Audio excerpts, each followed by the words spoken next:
Hello mga ka-Lashroom! For today's video nga, igagawa tayo ng volume set. Gagamit tayo dito ng lash stock na frame-made nila, which is yung 3D W shape eyelash. 0.07 ang thickness niya and the curl. Kaya ako naman din siya nagustuhan kasi super lambot niya, I swear. Napakalambot niya.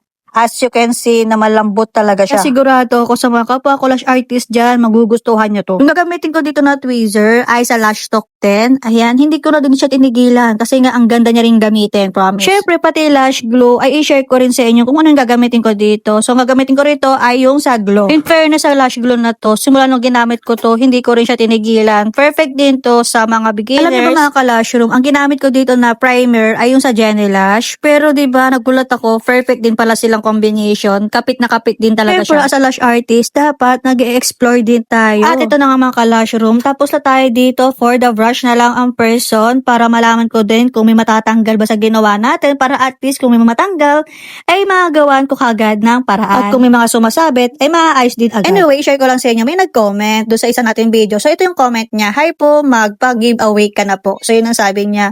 Okay, sige, magpapag-giveaway ulit tayo. Ito na nga yung outcome ng ating ginawa. Medyo namumula nga yung eyes ni client dyan. Pero tinanong ko naman si client dyan kung may masakit, kung may mahapde, pero wala naman daw. Yan lang. Thank you for watching. Bye!